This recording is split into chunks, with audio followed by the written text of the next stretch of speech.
Hello, welcome to Philosophy Roulette number 165, where we get philosophy and read it. First time live on air and review it, see what the philosophy is about. This week, because America, we're doing philosophy of race. So, why not? Let's go see what is on the list for philosophy of race. Did I go by it already? Nope, there it is.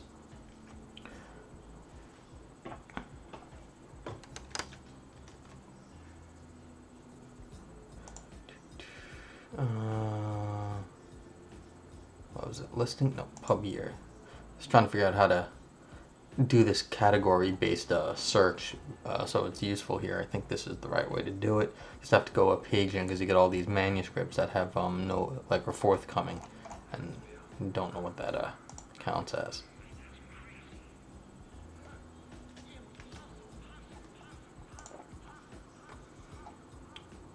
There's a review. Let's see what else we got. Free to be you and me and entering to go through introduction, review, introduction. Okay, so that's it for this page. Let's go to the next page. Yeah, that's what I found. You have to, if you can do it by a category, you get a few pages of stuff with no date on it, but once you get past that. I read this paper. This was slightly unexpected, but it was still interesting. Metaphysics of Intersectionality. So what is this? Metaphysics, social oppression cross. Why not? Take a look at that one. In Phil Studies. Virtues of Mestizaje Las Casas, an Aztec human sacrifice. Oh, interesting, because I just read, maybe there's in the same article, edition, not a different paper in the newsletter on Hispano and Latino issues in philosophy. Review. Understanding race, case for political. Oh, read this one. Actually, I don't think it was. I just happened upon this one a few weeks ago. For all I know, it was a few days ago, a little while ago. Cosmo National, American, French, and German philosophy. Looks like a review and it doesn't have a abstract. How not to deal with tragic dilemma. Okay. Let's see what else we got. Back to the Future, this contemporary political philosophy, they put out a ton of reviews recently, so I just, okay, so that's it for this page. Let's see if anything's here. Oh, I read something else by Sara Bernstein. Okay, good that that's there. It's, that's a good one. Did I read this? Oh, man, reading so many papers, I can't even tell. I don't think so, so that's a good one to do. This one's also available. Yeah, this newsletter is available. So I don't know how to deal with tragic dilemma.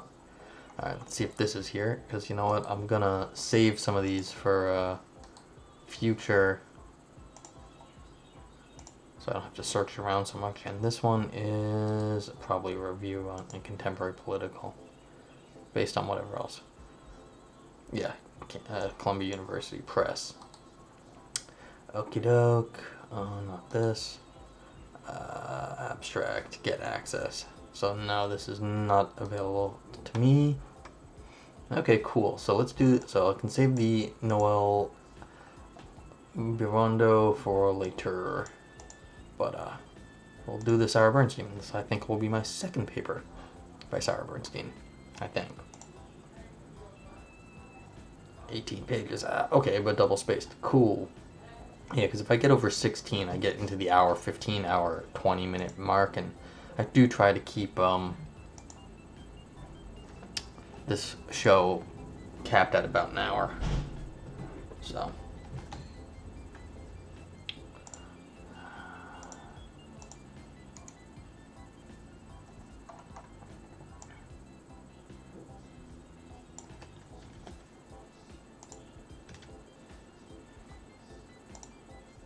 If you want to grab the link while you're live, it's here in the chat now. You can also always type !paper and then the link will pop back up.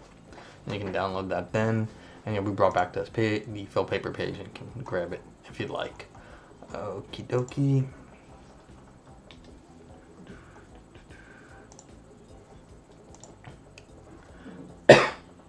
Okay, the Metaphysics of Intersectionality, Sara Bernstein, Notre Dame, and Phil Studies. 0. Introduction. Viewing social identities as intersectional has become central to understanding how various dimensions of race, gender, sexual orientation, disability status, and class interact to yield more complex forms of discrimination than those suffered by persons who fall under only one category. In this paper, I develop a metaphysics of intersectionality and thereby advance understanding of the concept beyond metaphor. As a descriptive rather than revisionary project, the aim is to reflect actual definitions of intersectionality on offer. The result will be a richer understanding of the inter-level and intra-level relationship involved in intersectionality. Here is the plan. In section 1, I lay out the conceptual basics of intersectionality and narrow the target explanandum. I survey commonly used metaphors deployed in service of defining intersectionality and show why these metaphors are metaphysically significant. In section 2, I draw on debates about diachronic composition to yield results for the metaphysics of intersectionality. I sketch multiple metaphysical formulations of its central tenet of inseparability of social categories and show the advantages of one such conception over another. In section 3, I propose and defend the idea that intersectionality is best understood as metaphysical and explanatory priority of the intersectional category over its constituents, on par with grounding claims in contemporary analytic metaphysics. Oh, another grounding paper. I haven't read a grounding paper in, well, there's been a lot of grounding papers. And nothing against the groundings, folks. It seems to be popular. The basic idea of intersectionality is that forms of oppression stemming from membership in multiple social categories such as black and woman intersect and thereby create new forms of oppression that are causally, modally, and relationally different from the constituent forms of oppression merely added together. Analyzing oppression stemming from black womanhood, for example, is not just a matter of analyzing blackness and analyzing womanhood. Similarly, with other finer-grained categories like gay Hispanic male, disabled Jewish woman, and so on. Intersectional identities have at least two indefinitely many constituent categories: gender, biological sex, race, sexual orientation, disability status, and socioeconomic class are canonical constituents of intersectional identities. In the literature, intersectionality refers to a few different phenomena.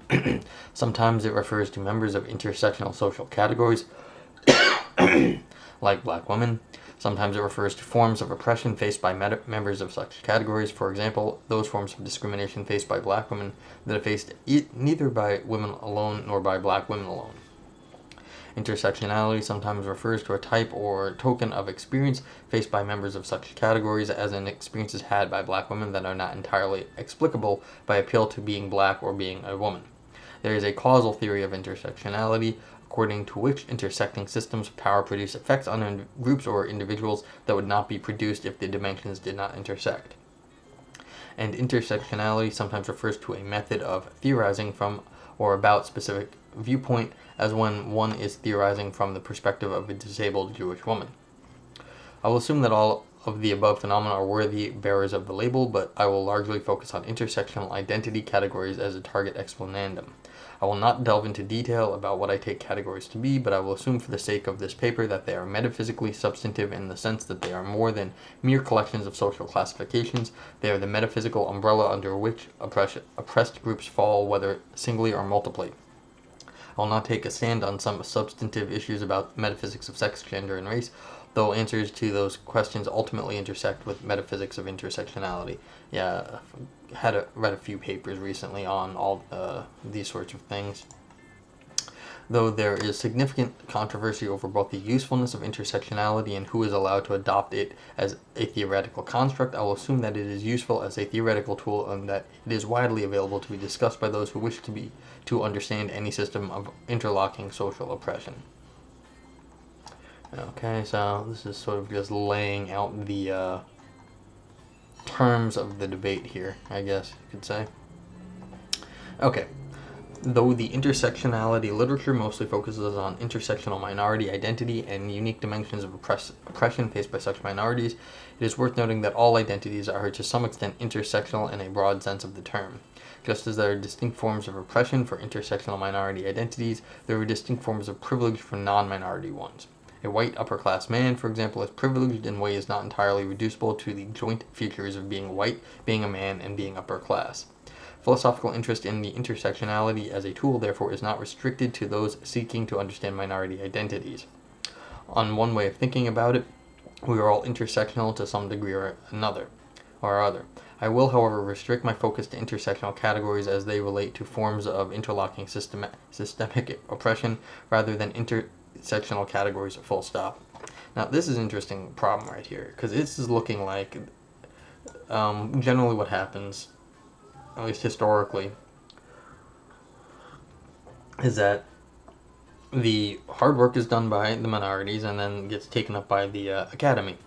And then the academy is full of old white guys.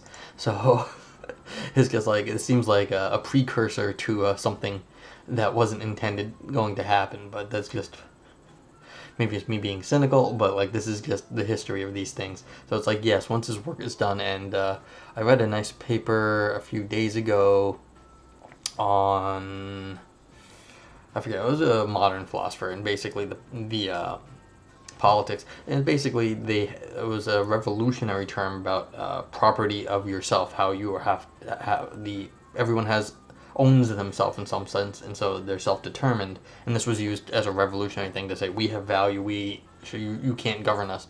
And then eventually a philosopher comes along and sort of twists it and ends up making it sort of the tool of the powerful. So this is sort of an interesting question, like what will be the future of the concept of intersectionality? Not to say that it won't be very, very good for us, but how does it, once it does sort of get beyond the current usage of it, what will happen? Of course, it has nothing to do with this paper, but it's a thought that just occurred to me. The history of the use of words is sort of parallel to philosophy, as Nietzsche, I think, made very clear. Now onto canonical accounts of intersectionality. Often described and defined, actually, was that C.S. Lewis? Yeah, C.S. Lewis maybe even more so, but anyway. Now onto canonical accounts of intersectionality. Often described and defined metaphorically in terms originates in Crenshaw's intersecting traffic comparison. Consider an analogy to traffic in an intersection coming and going in all four directions. Discrimination like traffic through an intersection may flow in one direction and it may flow in another. If an accident happens in an intersection, it can be caused by cars traveling from any number of directions and sometimes from all of them. Similarly, if a black woman is harmed because she is in the intersection, her injury could be a result from sex discrimination or racial discrimination or both. Yeah. The old thing about the someone mentioned once that traffic jams always go in the opposite direction of the traffic flow, because so you got the traffic jam is here, but then the cars back up, so the jam always is going in the opposite direction of where the traffic was going. So in some sense, these the intersecting understanding of what's going on, the causal structure there gets super complicated. So it's a good metaphor. Crenshaw's metaphor evokes a Venn diagram-like picture of social categories, according to which causal results of membership in multiple social categories can stem from one category or another, or both categories combined. Recent literature has refined the concept of intersectionality in order to incorporate the inseparability of identity categories. Is this actually where it was defined, an intersectionality as like a actual intersection?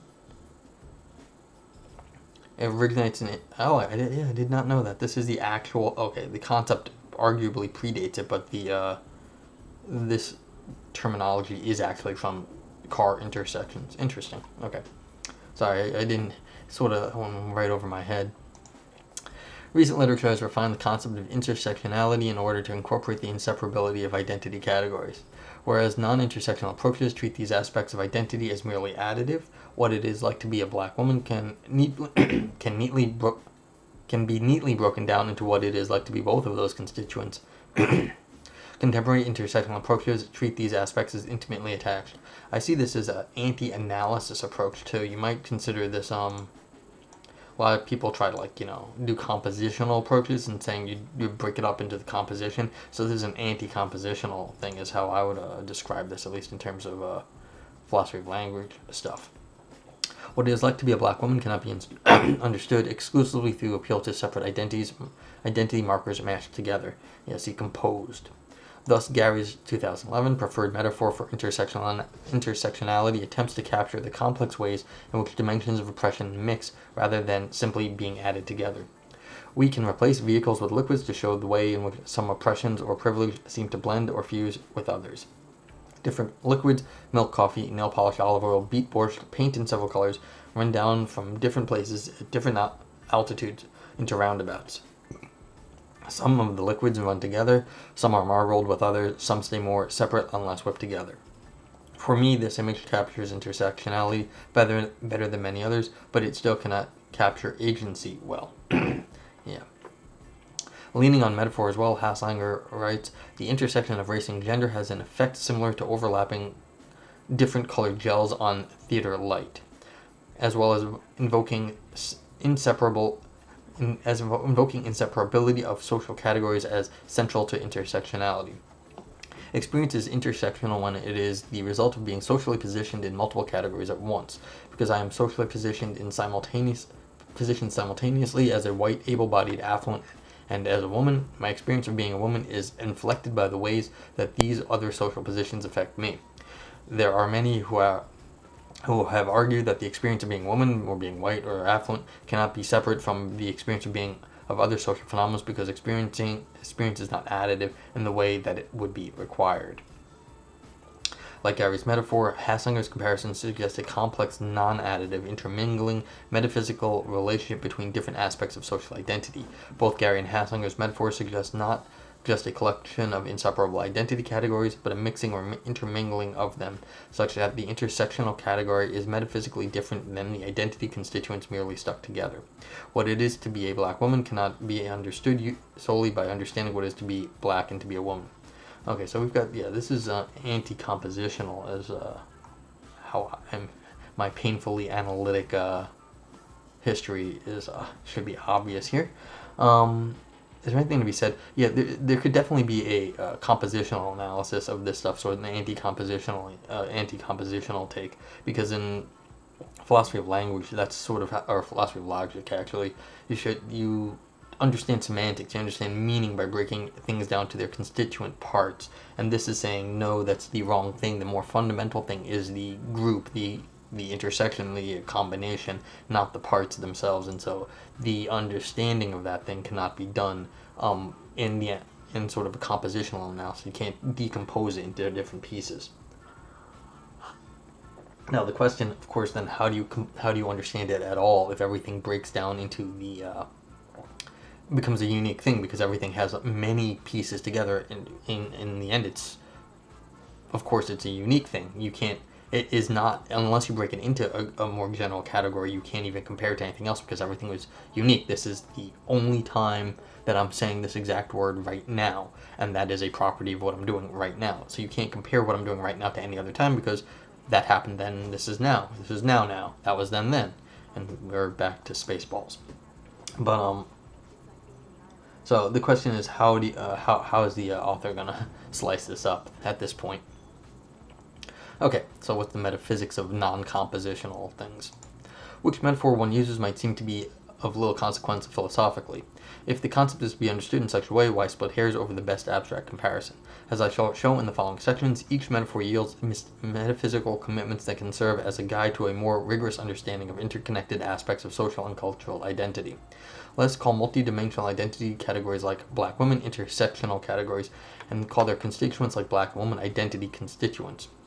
Several questions arise. What precisely is the relationship of inseparability between identity and constituents? What is the relationship between intersectional categories and their identity constituents? What is the persistence and modal conditions of intersectional categories? I turn now to these questions. Okay, so we've got relationship of inseparability. So we're not going to be doing a mereological analysis. Well, there's going to be a mereological analysis. Then we're going to do a category analysis, so that's more so there's it looks like some sort of mereology and metaphysics is coming down the pike, and then we're going to do modal. So it's a type of mode to analysis. Okay. The metaphysics of intersectionality. Social categories can be fruitfully understood in terms of determinables and their determinants. Who is that? Shucks. Bence Nene, I think I was reading something by Bence, and he liked that distinction. Social categories can be fruitfully understood in terms of determinables and their determinants. The determinable-determinant relationship is a special hierarchical relationship of describing specificity that holds between general categories and their more specific instances. Scarlet is a determinant of the determinable. Red and circular is a determinant of the determinable shaped. Some determinables are inseparable, while their determinants are separable. It is impossible to have color without having a shape, but it is impossible. But it is possible to be red without being circular. Similarly, it is possible to have a gender. Is this right? It's possible to have color without having shape, but it is possible being red without being circular. Okay, whatever. Get the point. Similarly, it is impossible to have a gender without having a race, and it is impossible to have a race without having a social class. But it is possible to be a woman without being black. The social you have to have a reference on that.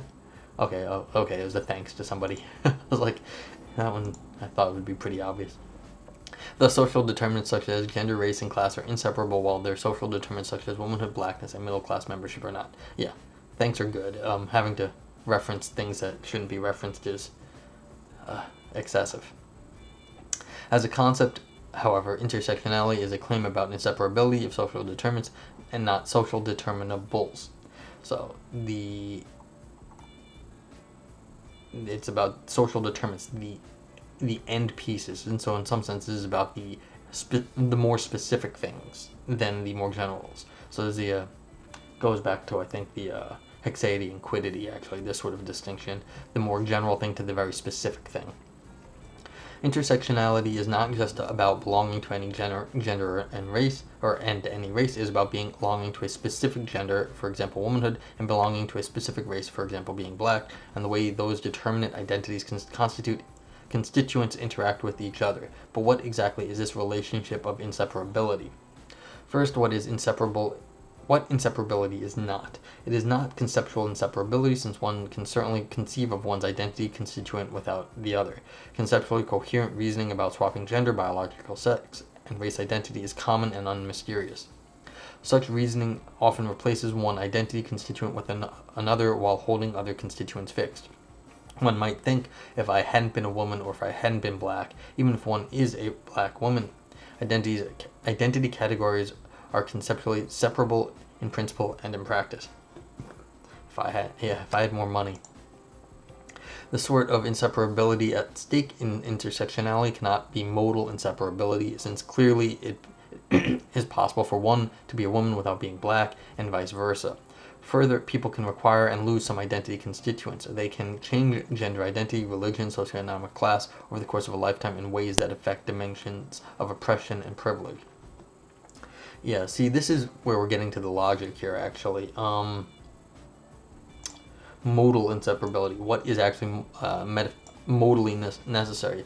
You might think that certain things are that these depend. It depends on how you understand modal in certain cases, because if there are necessary conditions on like the universe, then maybe you can't change the fact that I don't know, we're made out of matter or something. But of course, you can get more money and lose more money and change the socioeconomic class. But yeah, so here's where we're actually getting to some of the logical problems, which is kind of interesting. But I mean, from my perspective, I'm a little. These appeals to logic always worry me, but it doesn't have any. It's not really a problem in this paper. But yeah, it's my worries. Another reason to deny modal inseparability of social categories is that existing metaphysical models of gender and race take the features of each to be modally contingent. Oh yeah, I should mention again that the author did say this is descriptive, and so in that sense there is no problem here. This is, insofar as this is the received view, this is correct. So my complaints don't have any force when you're doing a different sort of thing. Okay. Any reason to deny modal inseparability of social categories is that existing metaphysical models of gender and race take the features of each to be modally contingent. Yeah, they're taken to be contingent. Social Race realists, for example, hold that the existence and nature of race depends on a network of social attitudes and relations. If social relations and attitudes determine what it is to be black, it follows that such a nature could have been very different than it is, since networks of social attitudes and relations could have been very different than they are. It should go without saying that race-defining social attitudes and relations do shift across time and across geography. I became black in America. Nigerian author Chimamanda Ngozi Adichie memorably claimed. If the features of race and gender are contingent, they cannot be modally inseparable, since presumably the modal connection would depend on their natures. Okay. Yes, and now we're to the mereology question. Mereological inseparability is also unhelpful. Being black and being a woman don't overlap in the ways that a bicycle overlaps its physical parts. Identity categories are not physical parts like Legos or construction beams. Nor is the relationship between identity categories appropriately described as physical contact between social categories. To make progress on the nature of inseparability, we can fruitfully draw on results from debates about the nature of diachronic composition. Diachronic composition is the relationship that a group of parts bear to a particular whole that it composes across time. Consider a pile of beams and parts in January that are gradually put together in a way that it forms a house in May. This relationship is one of composition, but not the type according to which parts compose a particular thing at a particular time. Rather, the house is composed across time, gradually built out of its parts. Bennett 2011 draws a distinction between diachronic composition, in which ingredients are destroyed or annihilated in the making of the object, and diachronic composition in the way the ingredients are left intact. For example, in baking cake, I like cake examples. Thank you. For example, in baking cake, eggs are destroyed but are considered constituents of the ultimate product. We can ask a similar question of identity constituents. To what extent are the categories black and woman left intact when combined into an intersectional identity like black woman? I find this question actually at this point a little odd. It's not... Is the black woman the primary thing and then these things are combined into it, or is the intersectional identity black woman then analyzed in terms of black woman? So it's like, which one is fundamental, the categories black woman or the intersectional identity, and then broken down? So they aren't combined into it, it's that the black woman is decomposed into. So this is again the question of the direction of composition. Okay. Maybe the author's way ahead of me. Usually they are. Here, the intersectionality theorist must clarify her claim. There are two ways to go. One is to hold... as I've said before, these people are very smart, and if you're ever thinking something, it's usually because they want you to be thinking it. There are two ways to go. One is to hold the categories black and woman do not survive the combination to intersectional category comparable to eggs being destroyed in the service of baking a cake. Call this the destruction conception of inseparability. The other way is to hold that both categories stay intact, that like the beams that eventually compose a house. Call this the intact category conception of inseparability. Both approaches have their challenges. Yeah, so this is exactly the thing. Like, which direction are you really going, and what can you do? All right, so it's a little different because one of them is not you're not destroying one to get to the other, and one you're the destruction conception of inseparability, and this one is that you have it can go back and forth. So it's not that you're going one direction. One's going one way and the other one's going both ways. So that was the third option I had not thought of. The first and biggest problem with, well, actually not really. I wanted to say you start with black woman and then you break it down. This one is saying you start with black woman and you're breaking them down. You're breaking them into black woman, the black and woman. And they're getting destroyed in the combination of the intersectional identity black woman. So really, there's three things. The one I liked was not the one that was being said here, but that's probably because I'm wrong. The first and biggest problem with the destruction concept is that we do not want to say that black women are neither black nor women. Indeed, a commitment to the intactness and integrity of individual identity constituents seems essential to the spirit of intersectional theorizing and feminist theorizing more generally, both of which seek to quantitatively and qualitatively expand rather than contract explanations of oppression and privilege. Maintaining the conceptual and metaphysical integrity of the identity constituents is a desideratum of a theory of intersectionality. A second related problem with the destruction conception is that the category black woman is not so distinctive as to retain no components of blackness or womanhood. Sorts of oppression faced by black women sometimes are explicable in terms of womanhood and in terms of blackness, at least partially. It's not as if the individual constituents never had anything to do with it at all. Intersectional categories clearly share many properties and causal powers of their constituents. For example, writing of being stopped and interrogated on her way to a fancy hotel in her hometown, Adichie writes, "The automatic assumption is that a Nigerian female walking into a hotel alone is a sex worker, because a Nigerian female alone cannot possibly be a guest paying for her own room. A man who walks into the same hotel is not harassed. The assumption is that he is there for something legitimate." Even if we attribute Adichie's treatment to her membership in the intersectional category of Nigerian woman, it seems clear that it is at least partially explicable in terms of her being Nigerian and being a woman. Adichie's membership in these intact individual categories played distinctive though overlapping causal roles in the incident. The destruction conception does not allow for such causal roles, since the individual categories are destroyed by belonging to the intersectional category. Okay, so this is the bottom-up destruction direction. So we've got the black and woman, the two small categories are somehow destroyed in getting to the intersectional category of black and intersectional black woman. So that one. So I suspect then we're going to go the question is, how do we do? All right, so let's see what the next one is. The third problem with the destruction conception is that it can be construed as counterproductive for theorizing about oppression, which requires unifying explanations.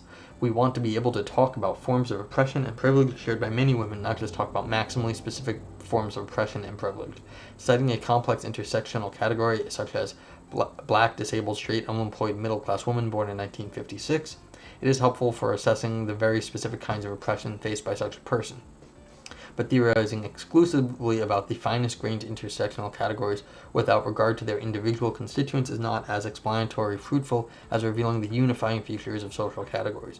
We seek to determine the sorts of obstacles that all women face in virtue of determining the sorts of obstacles that black women face and Jewish women face, not only the obstacles that are specific to Jewish women and black women.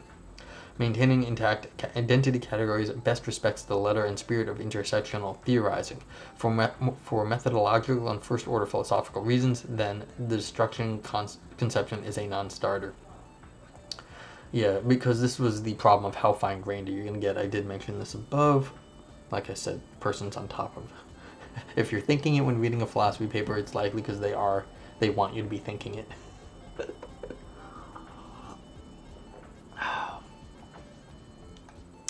Consider the intact category approach. Okay, so this is more the Lego thing where you can decompose things and recompose them again.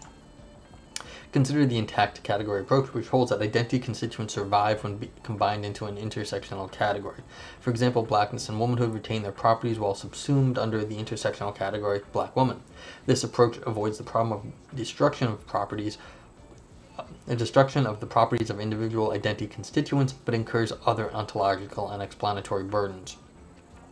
First, the friend of the intact approach must accept widespread explanatory and causal overdetermination of intersectional categories by their identity constituents. In the above example, Adichie's harassment at the hotel entrance is caused not only by her being a Nigerian woman, but also by her being Nigerian and being a woman.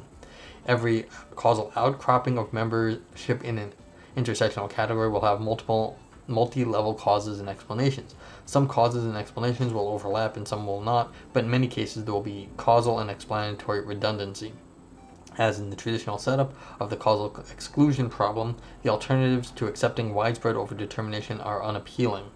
One does not want to eliminate the causal and explanatory power of the identity constituents, for blackness and womanhood still have unique causal and explanatory roles. Eliminating the causal and explanatory role of the intersectional category goes against the very spirit of intersectional theorizing. The entire point is that the finer-grained category has special distinctive causal and explanatory powers. Widespread overdetermination need not be considered problematic, but it does not multiply ontological posits of the theory. Yeah, so if you just break everything down to little bits, then you're going to have all the things with the bits, all the different combinations of the bits, and so you're going to have tons of different ways of breaking things down, which is basically not what you want to be doing anyway, because you want to find out what the source of the problem is, not what the every little fine-grained recombination of problems is. Another way the intact category theorist multiplies entities is that she must accept a profusion of descending identity categories. On some analyses, woman is not a metaphysical fundamental category. It is divisible into further parts such as performative and relational aspects of womanhood, each of which themselves contain more specific aspects. This ontological extravagance isn't intrinsically problematic, but it does add extra layer of causal and explanatory overdetermination. Okay, so this is subcategorical object multiplicity. So you're just multiplying and multiplying. You've got the categories that everything's made of, and then you've got the sub-concepts even within those categories. Okay. The primary burden of the intact category approach is to explain how the intersectional category is metaphysically different than the combination of its constituents. Here the intersectional theorist must strike a difficult balance. As discussed above, she does not erase or degrade the individual identity constituents that make up a complex multidimensional identity. Muslim women, for example, are not seen as non-Muslim or non-women because they belong to the intersectional category. On the other hand, the friend of intersectionality must give an account of intersectional categories according to which the categories contribute to something extra to the world, ontologically speaking. If talking about intersectional categories is just another way of talking about constituents added together, intersectionality theory is vulnerable to a charge of triviality. Yeah, so if you just can break it down, then you can just do a compositional analysis, which means you're not actually doing anything over and above what we already had. Okay, I'd now turn to this challenge. How might intersectionality theorists construct a metaphysically substantive conception of inseparability that respects the desideratum of intactness of identity constituents? I propose that there are at least two ways to formulate inseparability, one weak and one strong. Alright, so this is you can't start with the intersectional category at the top and then destroy it to get to the you can't start with the components and destroy them to get to the category, because then you lose a lot of theoretical power and understanding that you get from the categories. But you can't leave them completely intact, because then you don't need the intersectional category either. So if you destroy the subcategories of woman and blackness, then you can't get to the intersectional category of black woman, which is the important thing that has further explanatory power. This is why it's going to the grounding stuff, because you're going to have emergent stuff. Okay. But, and then if you do the other one, you don't need, it becomes trivial, as said here. So, experimental. Like, no, I gotta find better stamps. So I'll just go underline. Okay. The first option weakens inseparability so that there is a mere interaction between identity categories. Often the type of interplay between different identity constituents under discussion in the literature requires only this sort of minimal relationship. What the intersectionality theorist would posit then is that properties of identity constituents causally and metaphysically interact, but they are inseparable in principle and in practice. When being black intersects with being Muslim, for example, these two identity features causally interact in order to form a distinctive intersectional identity, but they do not inextricably connect. And inseparability as interaction also explains the Adikshe example above. She is harassed at the hotel entrance because her blackness and her womanhood interact, but there is not because they are inextricably and irreducibly linked. Inseparability as interaction respects the spirit of intersectionality without a stronger metaphysical commitment than necessary. So what is this? Like sort of an addition theory, maybe? So it's like if she was just a woman or if she was just Nigerian, then maybe she wouldn't have been harassed, but like adding them together got her over some sort of threshold of now you're going to get harassed because of that combination. It sounds terrible, actually.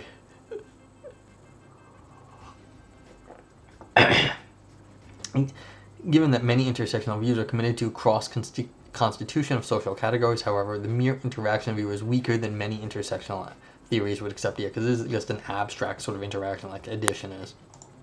Some theories posit that social categories literally build each other. Okay, yeah. Characterizing Lugon's position, for example, Gary writes, systems of oppression, namely colonial modern power and the colonial modern gender system, along with heterosexualism, racial classification, oppression, and capitalism, literally constitute each other and cannot be understood apart from each other. Of her own view, Gary writes, I say that gender oppression works through and is shaped by racism, classism, or heterosexualism. Mutual construction seems to be a good way to state their relations in many circumstances. Excuse me. The weak formulation of inseparability as mere interaction would exclude many intersectional theories from the label. For obvious reasons, it is not a desirable result. Yeah, it's a little too weak. It's a kind of that, like, just abstract, like combining things, adding them together. So that's how they're interacting, and somehow that gets over some abstract threshold, and that's the interaction then.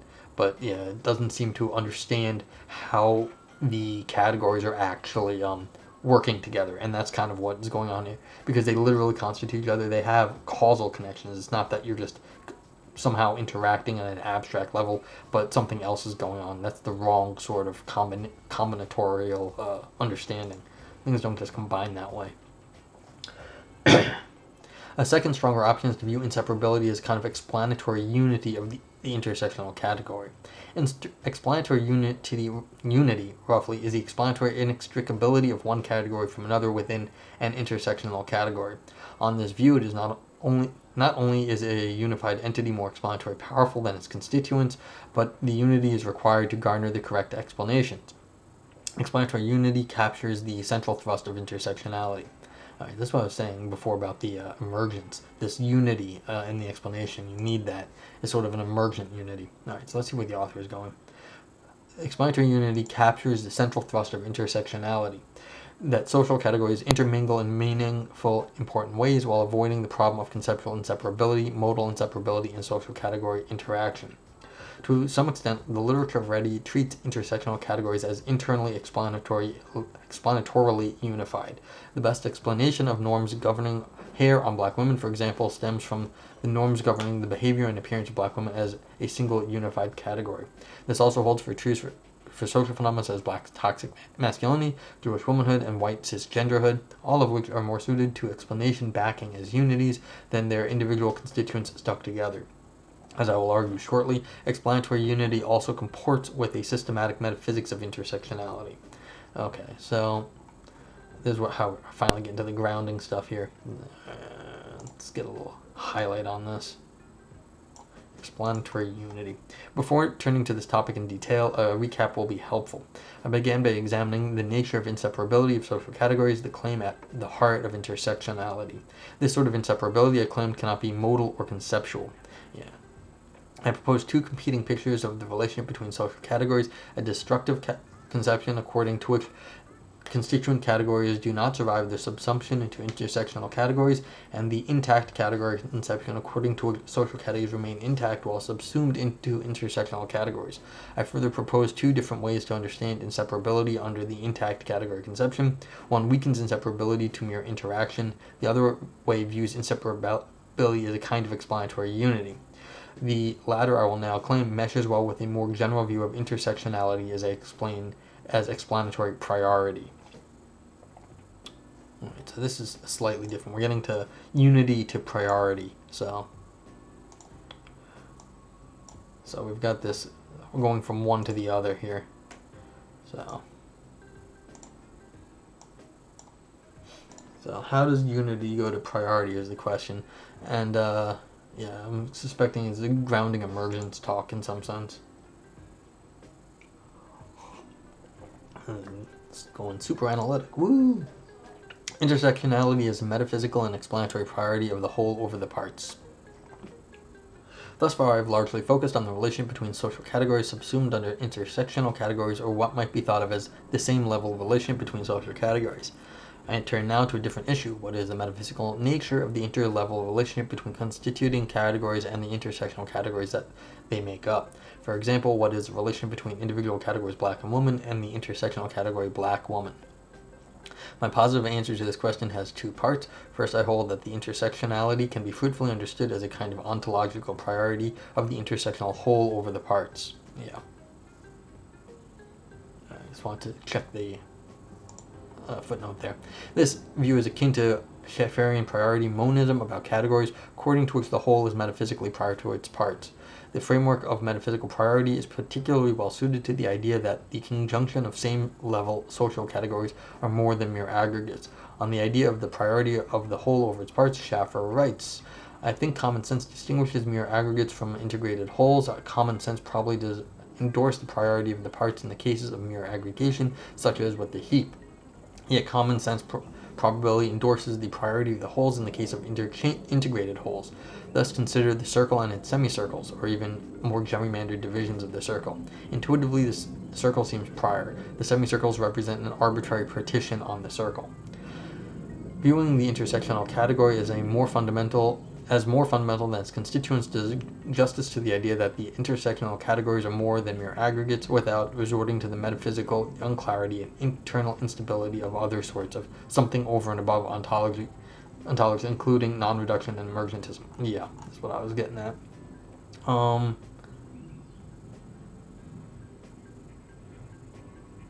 don't know. I mean, this is just a different sort of view. This is like this claim here about how the other ones were unclear or internally unstable versus this one is just an endorsement of this view. I mean, I don't actually know about this metaphysics well enough to agree with this, but I'll take the author's word for it that this is at least the better version of these other things. Second, intersectional categories are explanatory prior to their constituents.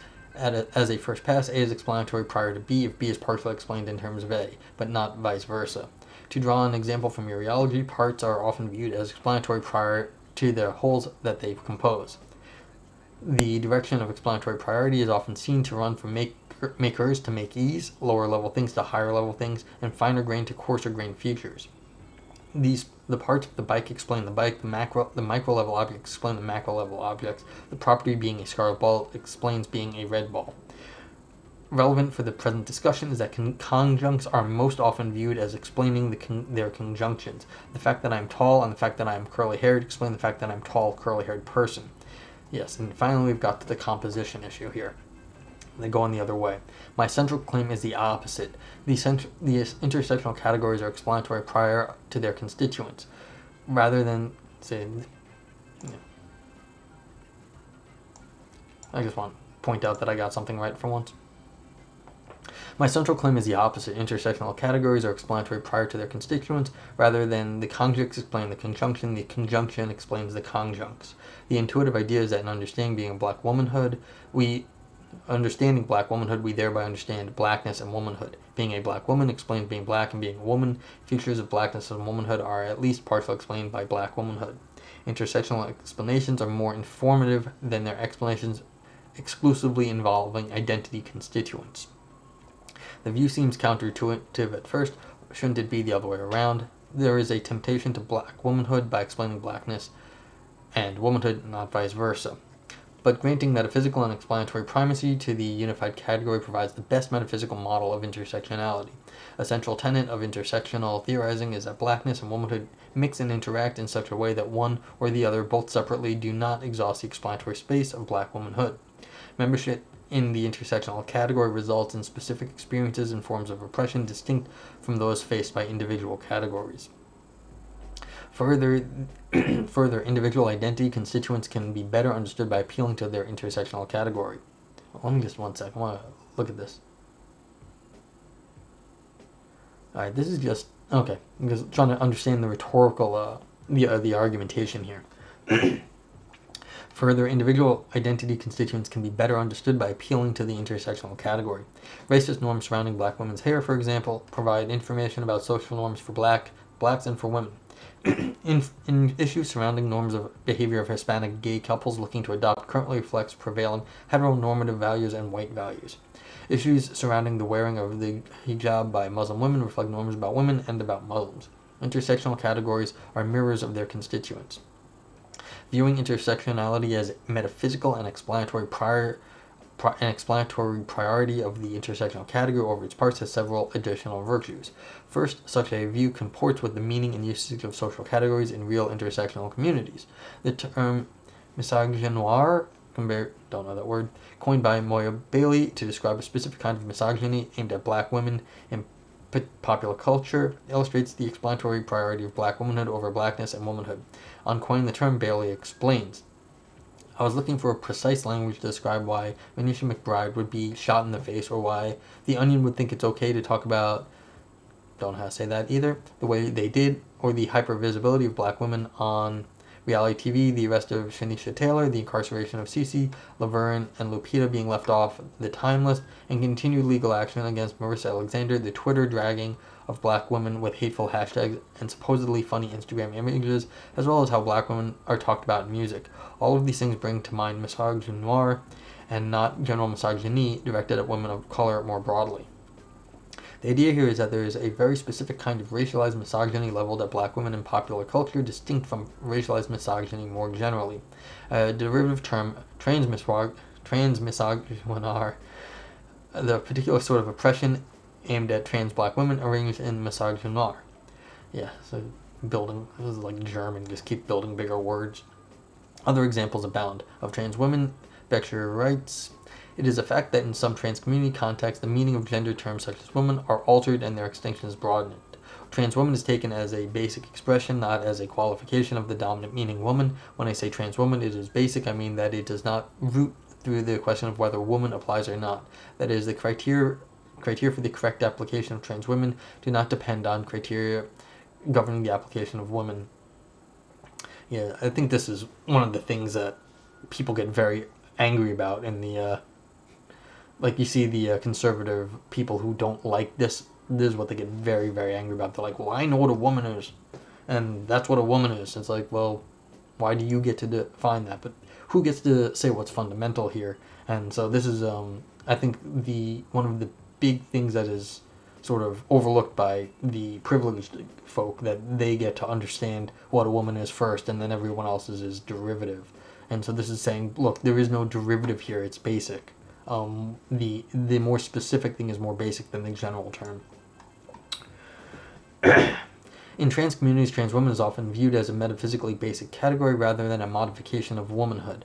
Finally, the prominent black lesbian writer Audre Lorde explains the necessity of viewing her identity as holistic, explanatory, fundamental, whole rather than separable parts.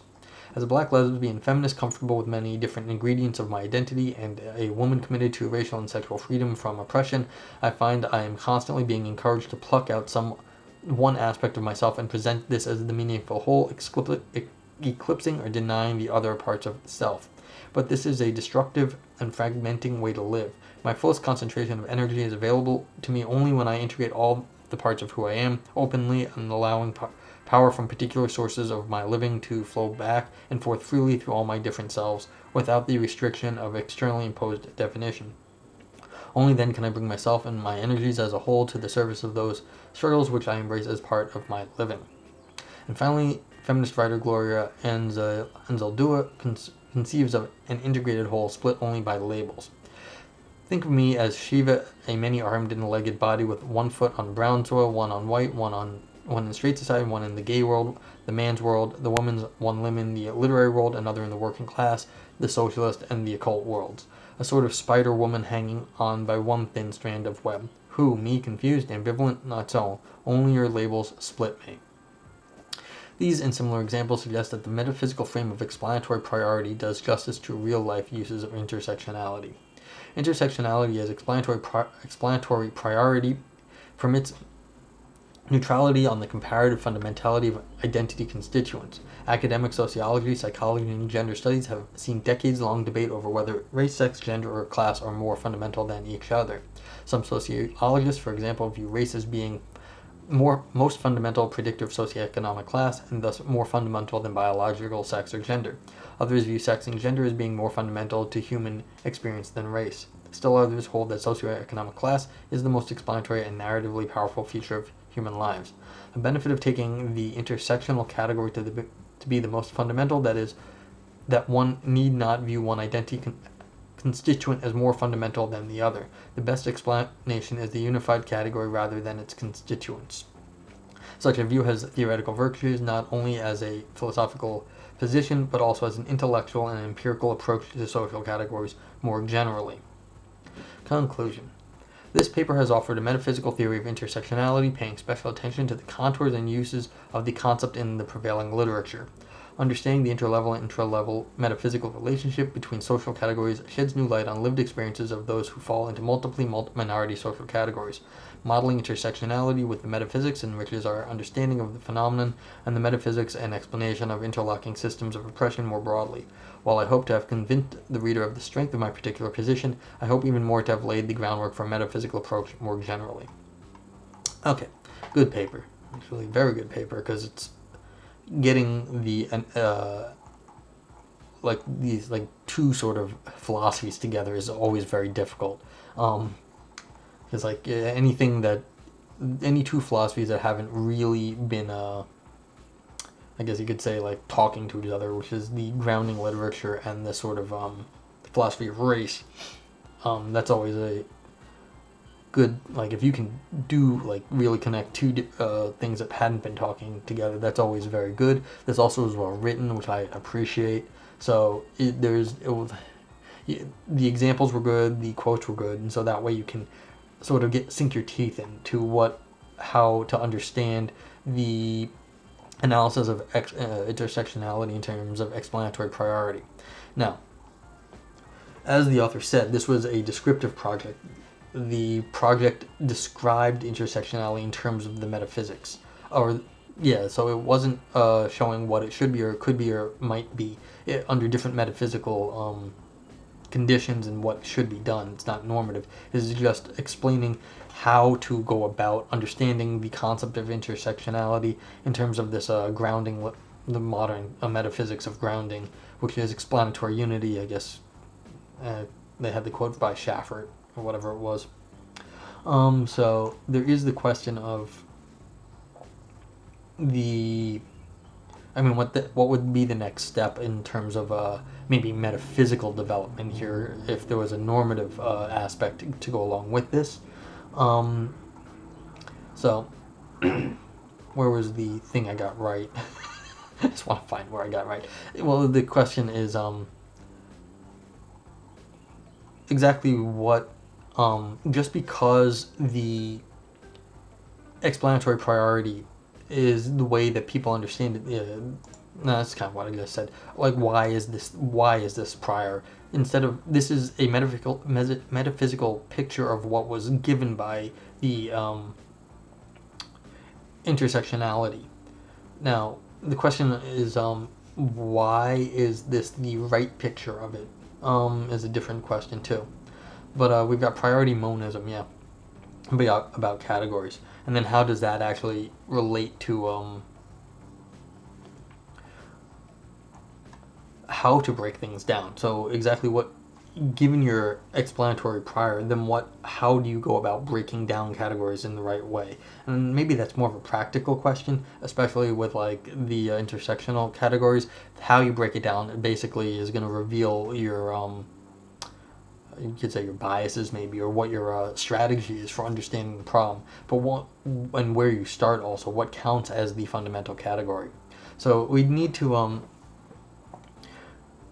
the point of the intersectionality is that you take the more specific category over the more general category. How you break down the granularity problem here, where, as the author said, you don't break it down at the person born on in February of 1956 that is black, born here, this gender, whatever.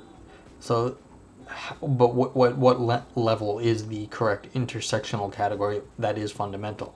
So in some sense, that's a more general issue, but you do need to understand that if we're going to be looking at if it's got to have practical results, then where do we cut off the uniqueness or the particularity? What is the right granularity for intersectional categories then? And I think that also will go to what any particular author or artist or whatever is trying to do in some sense, because that will reveal their strategy. Sort of the subject that they take to be fundamental then will already have determined the sort of analysis that they're giving. Okay. Yeah. So let's see what else. Anything else to say? If anyone out there has any questions, please let me know. Yeah. See, this is a disabled, straight, employed, middle-class black woman. black, disabled, straight, unemployed, middle-class woman born in 1956. I mean, I'm sure there's a bunch of them, but I mean, you could keep adding properties until you narrow down just one. I remember a few years back, if it was more than a few now, they tried to find the happiest person in the world. And so they like sort of did this conceptual analysis of all these different properties, saying, look, if like this sort of person born in this year, this sort of stuff, like these all are factors for being happy. And they found a guy living in Hawaii, he was just older guy, I think of Asian descent, American though. And yeah, he was like, yeah, I'm a happy guy. But I mean, was he actually the happiest person in the world? I don't know. But it was like they found the one guy that was supposed to be happiest based on all the criteria. And of course, like, was there anything to learn from that? No, there was absolutely nothing there because it was just that guy. And you could ask him some questions. He seemed like a reasonable dude, but whatever. Okay, so yeah. Okay, so again, as the author said, this laid the groundwork for further things. This was a descriptive project, not prescriptive, and so the question of exactly how much can we squeeze out of this explanatory unity and priority for the